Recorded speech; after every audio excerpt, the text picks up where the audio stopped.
Folks who have heard me preach before might not be very surprised to learn that my sermon has nothing to do with my sermon title. As is often my practice, I submit my title before I write anything. And I don't know what events are going to happen in the week leading up to my sermon, up to worship. And so I couldn't possibly have known that in this last week I was going to see an image of God. An image of God that was so clear as you all sitting here today.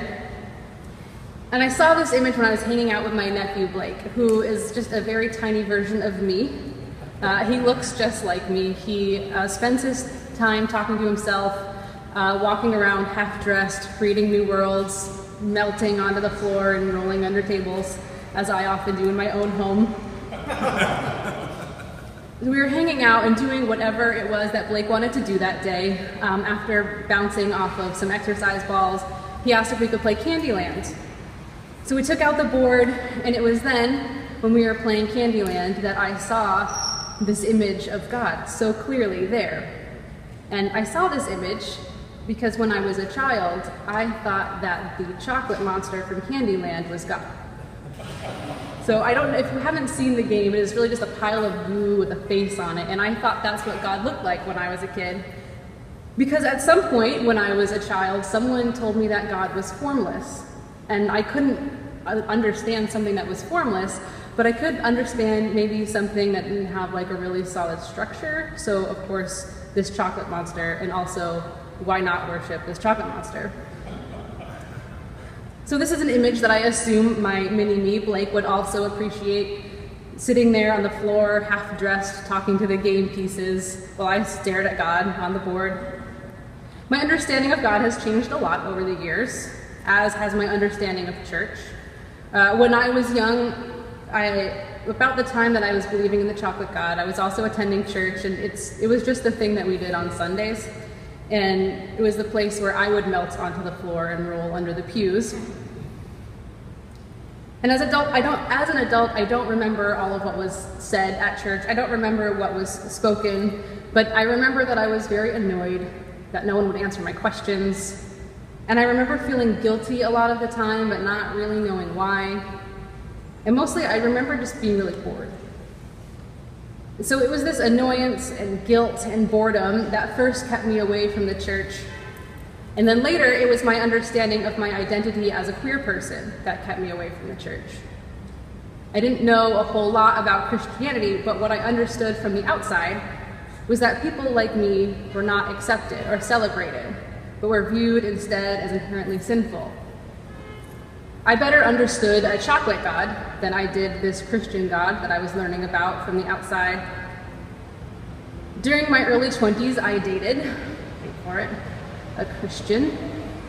And she was the kind of Christian who went to church every Sunday. And she was the kind of Christian who had a Jesus fish on the back of her car. She was the kind of Christian who hung out in campus ministry, like not just for the candy. So she was the kind of Christian that I found just like a little bit annoying because she had all of these like morals and values, and she seemed like a really good person. It made me feel like a really bad person.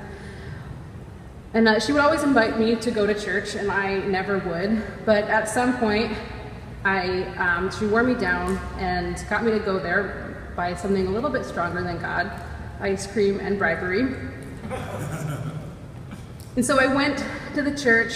I tried to slump under the pew, but my body was just too big. I couldn't quite melt that low. But we sat in the back of the church, and I again was very annoyed.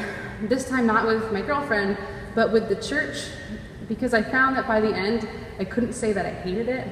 Like, I didn't dislike it all that much, which I found really annoying because I had all of these ideas of what church was, and I was finding out that maybe I wasn't super right about that. The first time that I attended a metropolitan community church, I felt fully welcome and celebrated. I liked the music, I liked the preacher, I liked the people. This church was not the church of my childhood. It was a place where my questions were welcome, where my quirkiness was welcome, where my queerness was welcome, where I was welcome. In my early 20s, bitter and annoyed with Christianity, I found a place that felt like home in MCC. And I was able to find that home because my four parents because of the work that LGBTQ Christians did before me. The Metropolitan Community Church of Boston is older than I am, and it is because of the pioneering work of these folks that I and so many before me have found a home, have found a place to love, have found a place to be. MCC Boston is the oldest church ministering to LGBTQ folks in New England, the oldest church to provide sanctuary to LGBTQ folks, a place for queer Christians to call home. Finding a home, being called home, can often be a difficult journey, particularly for those who live at the margins of society. It can be a place that is not found until after much wandering.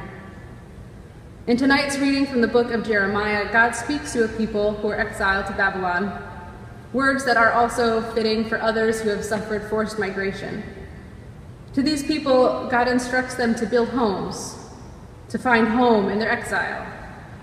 Pushed out and wandering, they are to find a new home. This home may not be permanent, but it is a place where they can find solace in their community.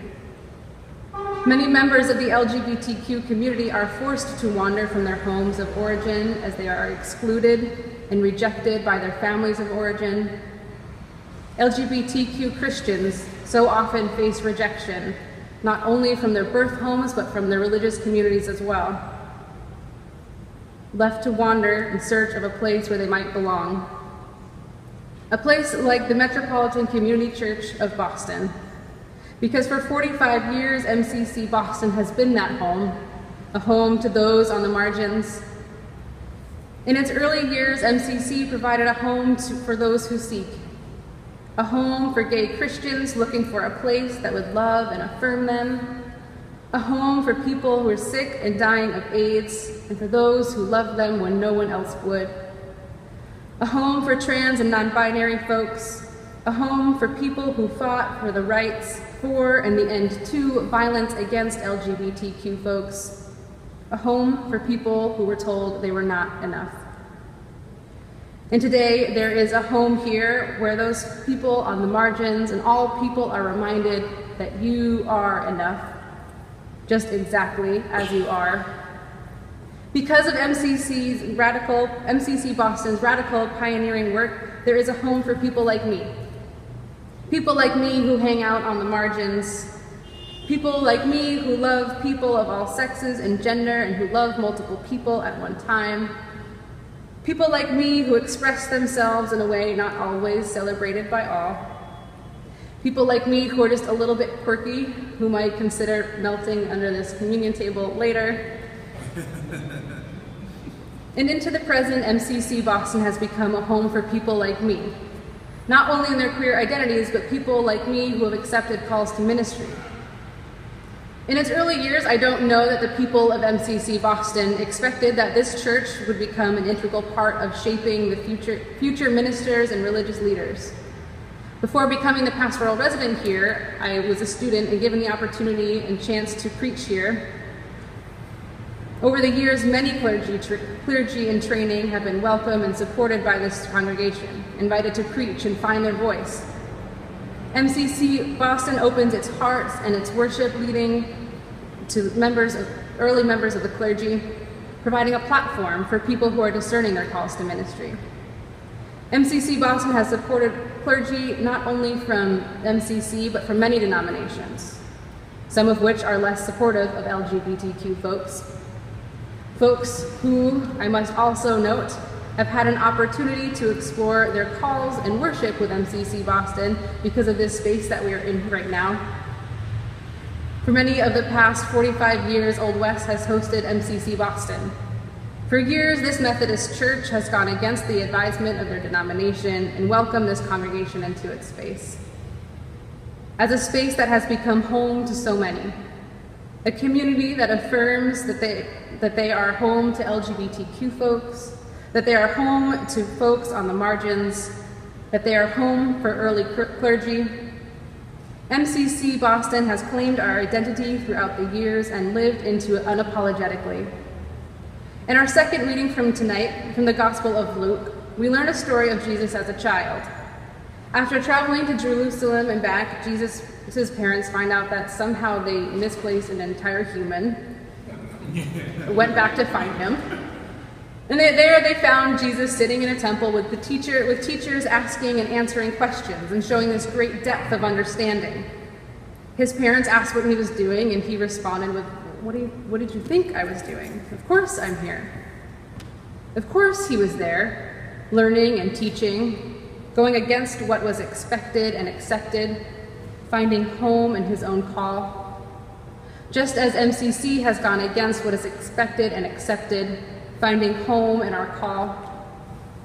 As sure and as bold as a young Jesus, going bravely in the direction of his call, without regard to expectations, so has MCC Boston for many years. In providing a home for LGBTQ folks, in providing a home for early clergy to explore their own call, seeking to follow Jesus in his certainty at the temple. Celebrating all that we have accomplished over the last 45 years, we also have the opportunity and the privilege to look forward to where we may be called into the future. With whom shall we help co-create a home? The answer to this question may not be immediately clear, though we can take comfort in God's own words in the book of Jeremiah. In the passage that we read tonight, after instructing them to build homes, God assures the people that God knows the plans that God has for them. And says, God has plans for your welfare and not for harm, to give you a future with hope.